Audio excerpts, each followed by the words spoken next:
Well, hello, Falcon fans. Welcome to another installment of BG Falcon Hockey Weekly. I'm Ryan Vallon here with head coach Chris Bergeron. Thank you very much for sitting down. Thanks for having me, Ryan. Coach, it was another interesting weekend for your team. The semi-split, if you'd like to call it that, over Bemidji State with the win on Friday, but the tie on Saturday. Overall, what were your thoughts for the weekend? Happy with 4 out of 6 points. Bemidji State was picked to be a top team in this league. They're the defending champions. They've got some guys that are really good and proven in this league, and so happy with getting 4 out of 6. But I don't think we played very well. I don't think we played very well either game, and we still went into the third period on Saturday night with a 1-goal lead, looking at 20 minutes away from a sweep at home. Unfortunately, that's been an issue with this year's group, is finishing out games, and at least to this point. So, going to need to play better to finish out the semester here this weekend. On the Friday game, goals were scored by your team. Brandon Cruz and Nico Kaufman and Mitch McLean, the empty netter. Nice to see Nico Kaufman finally score his first collegiate goal. Yeah, I think you and I talked about Nico last week too, and he's a guy that who has been given an opportunity here over the last month or 5 weeks, and with the injuries we've had, and he comes and tries really hard every day, and it was nice to see him get rewarded there with a goal. It was obviously a big goal, a winning goal. On the Saturday night game, DAndrea, Sam Craggs, finally he got his first goal, and then Lucas Craggs, the game-tying goal in the third period, and then ended up losing in a shootout. So more goal scoring to go around, especially with the senior DAndrea, and then some freshmen like Sam Craggs. Yeah, I mean, it was by committee on Saturday for sure.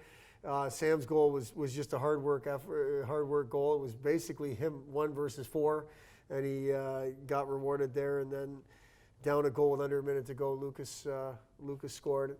Lucas had himself a good game. He had a bunch of chances. We had him all over the chances for sheet anyway, the way we break down the game. So getting him back in the lineup after being kicked out of the game Friday because of a hit was nice to have him back there. And then obviously anytime we get a senior on the board, we need him to be on the board. We need our seniors involved for sure. So again, it was a good game, I guess, on Saturday. At times it was pretty good, and going in the third with a lead, you'd just like to see us close out that game and not have to chase just to get a tie. But we'll take the tie. Moving back to the goal crease, Eric Dobb got the start on Friday. He also earned WCHA Rookie of the Week this week, and then Ryan Bednard on Saturday. What did you like out of your goaltending? Well, I thought they both played well. Eric, was nice to see him get back on top of his game and get to the level that he had set for himself. And, I think Ryan, that was probably as poor as the team has played in front of Ryan in any of his starts. He made 2 unbelievable saves in the first period. That we really should have been down 2-0 within 10 minutes of that first period, but he made 2 big saves for us. And I thought Ryan, unfortunately, maybe deserved better, than what he got. The team stopped playing in front of him in the third period, and both goals he had no chance on, and obviously the shootout goal, that's what it is. But I was happy with their goaltending this weekend for sure, and they knew going into the weekend it was going to be difficult. Michael Bitzer is I think the reigning best goalie in the league for sure, maybe player of the year in the league last year, and I thought our guys did a good job going head to head with him. To the special teams, power play was 0 for 7 on the weekend, and the penalty kill was 8 for 9. What's there to talk about the special teams?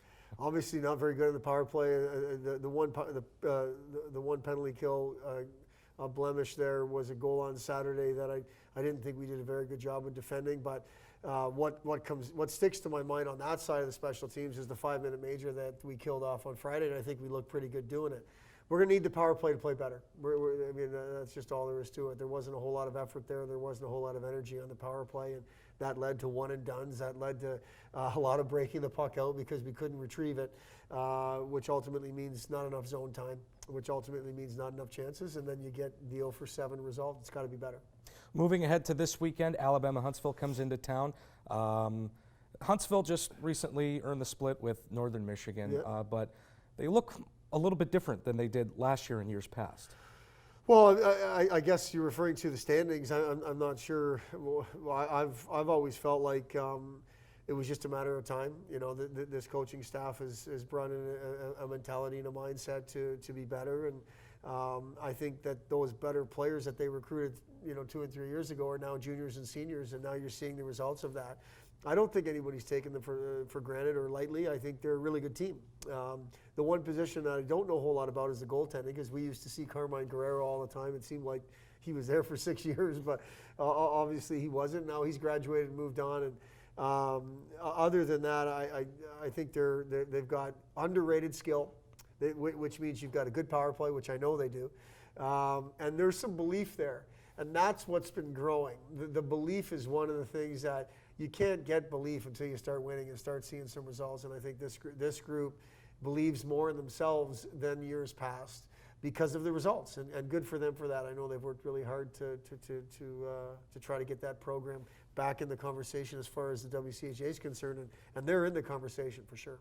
Now looking ahead even further to that, Western Michigan on December 28th, and then the Great Lakes Invitational on January 1st and 2nd. First time since a GLI appearance since 1984, third time overall for this program. What are you looking ahead for Western and then the GLI? What I like is, you play out the first half here this weekend with Huntsville, then you've got a couple weeks off to rest and kind of re-energize, if you will. And then you've got 3 non-conference games to get you ready for that second half push of the 14 league games. Obviously, the CCHA rival in Western Michigan, and we felt like it was a really good game. We played at Kalamazoo, so hopefully we can play a good game against a really good team when we get back from the break. And they'll have just come off a break, so it'll probably be 2 rusty teams trying to work off some of that holiday cheer that the kids went through.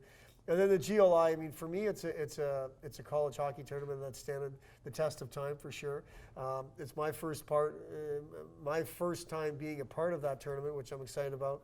Obviously, the new Little Caesars Arena, we've got a bunch of kids from Michigan on our team that are Red Wings fans, and for them to be part of it and get to see the Little Caesars Arena and get to play on that ice, I know they're really excited for it. We get to play another CCHA foe in Michigan on January 1st. So lots of positives once we get back and start focusing on the second part of our season. And I know our guys are excited about that. And our job as coaches is to make sure that they're not looking towards that and looking beyond this weekend, because this is a really tough weekend for us, and we want to finish it off properly.